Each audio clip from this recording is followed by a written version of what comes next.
is free. Bangladesh is free.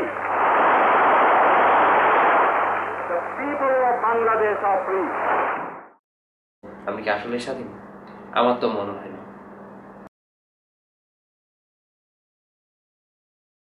স্বাধীনতা বোধহয় আমরা এখনো পাইনি। স্বাধীনতা আমরা যে পাইছি সেটা শুধু খাতা কলমে পাইছি। যখন 26শে মার্চ আসে, 16 ডিসেম্বর আসে, তখন তো মনে হয় হ্যাঁ আমরা আসলেই স্বাধীন। আমার মনে হয় না যে বিজয়টা আসছে কোনো কিছুতেই আসে নাই। এখনো আমাদের স্বাধীনতা আমরা আসলে ওইভাবে পাই নাই। পাকিস্তান থেকে বহুত কষ্টে আমাদের দেশটাকে স্বাধীন করছি, কিন্তু ওই নামটাই স্বাধীন, স্বাধীন বাংলাদেশ, কিন্তু সত্যিকার অর্থে আমরা স্বাধীনতা পাইনি। স্বাধীনতাটা ছিল তাদের জন্য যারা যুদ্ধ করছে, যাদের একটা মোটিভ ছিল যুদ্ধের। আমার মনে হয় না 36 বছরে তাদের আশার কিয়দংশও পূরণ হয়েছে। 36 বছরে আমরা কিছুই করতে পারিনি। আমাদের দেশ 36 বছর আগে আসার কথা, উল্টা 36 দুগুণা পিছাই গেছে। যে দেশে মন্ত্রী পরিষদের রাজাকার দ্বারা শোষিত, সে দেশ স্বাধীন কেমন হয়? ওদের বিরোধিতা করছে, যারা পাকিস্তানের সপক্ষে ছিল, ওরা একটা আইডিওলজি ফলো করছে, ঠিক আছে? সে আইডিওলজিটা কিন্তু পরাজয়, যেভাবে যাক ওদের আইডিওলজি পরাজয় হয়েছে। ওরা কিন্তু মানে এই পরাজয় মেনে নিয়ে ওরা ওই মুখটা কেমন ওখানে দেখাইতেছে। আমাদের দেশ আমরা আর কি স্বাধীনভাবে ঘুরতেছি, স্বাধীনভাবে আর কি সবকিছু করতে পারতেছি। স্বাধীনতা যে জিনিসটা বলে ওটা আমরা পাচ্ছি। স্বাধীন বলতে যদি আমরা ইয়াং জেনারেশন বুঝি যে স্বেচ্ছাচারিতা, আমরা যা খুশি তাই করব, তাহলে হ্যাঁ আমরা বলতে পারি 18 বছর পর থেকেই তো আমরা স্বাধীন। বর্তমান দেশের অবস্থা, দেশ এখনো অনেক দরিদ্র সীমার নিচে, দেশের মানুষ এখনো অনেক বেলা না খেয়ে থাকে, কিন্তু বাংলাদেশের মানুষ কি আসলে এটা চেয়েছিল? আমাদের দেশের রেস্ট্রিকশন প্রচুর, আমাদের দেশের গভর্নমেন্ট ভালো না। গভর্নমেন্টের কথা বলে লাভ নেই, আমাদের দেশের গভর্নমেন্ট হলো ফুল হোপলেস। গভর্নমেন্ট মানে তো গভর্নমেন্ট সবাই না, যে দল গভর্নমেন্ট চালায়।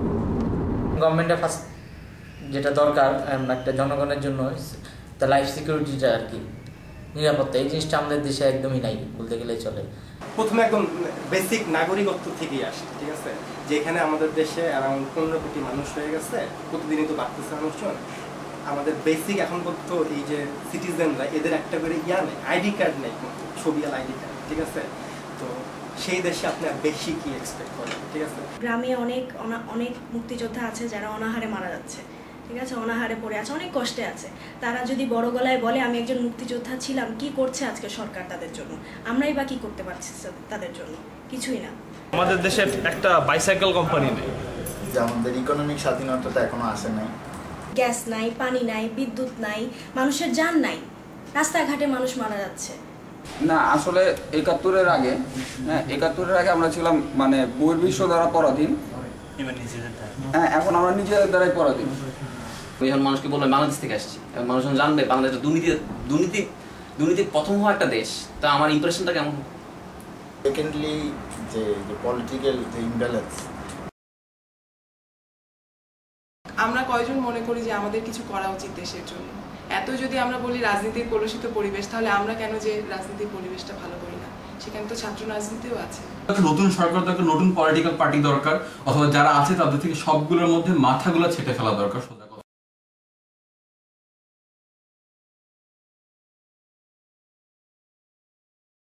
অনেকে বলে যে এরকম করলে এরকম হবে, এরকম করলে ভালো হয়, ঠিক আছে, এরকম করলে ওরকম হবে, কিন্তু এটা কেউ করে না। সেটা সব বসে থাকে হচ্ছে গিয়ে অন্য করে দিবে, সেটার পিঠে খাবে।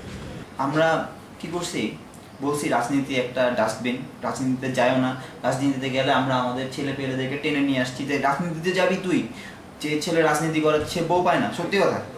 এবং তার অনেক রকম সমস্যা, বিভিন্ন রকম সমস্যা। রাজনীতি আমরা করতে দিই নাই ভালো মানুষদেরকে। ভালো মানুষরা রাজনীতি গেছে, মানুষ মরে গেছে, আমরা সাপোর্ট করতে যাই নাই, আমরা চুপ করে বাসায় বসেছিলাম।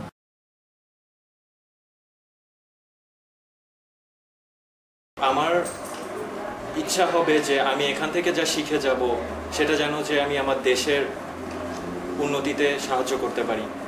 এখন দেশের জন্য যে কিছু করতে হয়, সবার আগে নিজেকে ভালো মতন তৈরি করে নিতে হবে, যাতে আমরা কিছু দিতে পারি। ওটা ছাড়া হচ্ছে যেমন ইউটিউবে ওয়ান অফ দ্য ফাউন্ডার হচ্ছে একজন বাঙালি।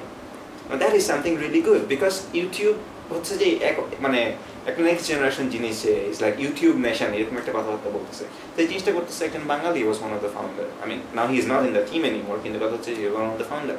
এটা সামথিং রিয়েলি বিগ। দুই একটা ছোট উদ্যোগ দেখলে, কেউ ভালো উদ্যোগ দেখলে আরেকজন আসবে। আমার ফিলোসফি একটাই যে আমি আমার কোনো ভালো করা দরকার নেই, যে অ্যাটলিস্ট এটা চিন্তা করতে হবে আমি কার ক্ষতি করবো না। B optimistic. জীবনে কেউ কোনোদিন কিছু দেবে না। একটা কথা আছে না, মাইকেল অ্যাঞ্জেলো যখন যে মূর্তি যখন বানাইছে, তারপর সে 4 বছর ধরে প্রতিদিন ওই একটা পাথরের কাছে যায়, পাথরের কাছে গিয়ে 4-5 ঘন্টা করে বসে থাকে। লোকজন ভাবছে ওটা পাগল, মানে কি করে। তো কেউ জিজ্ঞেস করলে কি করতেছ, কাজ করতেছে। 4 বছর ধরে সে যায় আসে কাজ করতেছি, খালি তাকায় থাকে, কিছুই করে না। ডেফিনেটলি মাথায়। তারপরে কি সে যখন মূর্তি করা শুরু করলো, he already had everything in his mind. কারণ সে 4 বছর ধরে প্রতিদিন গিয়ে সে দেখছে এবং সে মাথার মধ্যে চিন্তা করছে যে হোয়াট উইল হি ডু।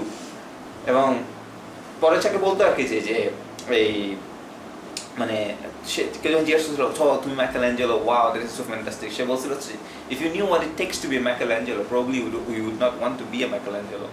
এটা ছিল তার কথা। সো আমরা যদি এরকম স্যাক্রিফাইস করতে রাজি থাকি, I am sure will be successful. There is no way out.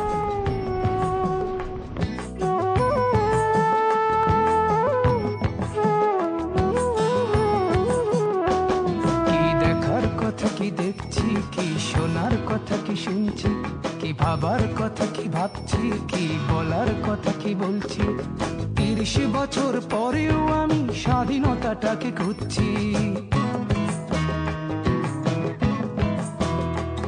কি দেখার কথা কি দেখছি, কি শোনার কথা কি শুনছি, কি ভাবার কথা কি ভাবছি, কি বলার কথা কি বলছি। 30 বছর পরেও আমি স্বাধীনতাটাকে খুঁজছি।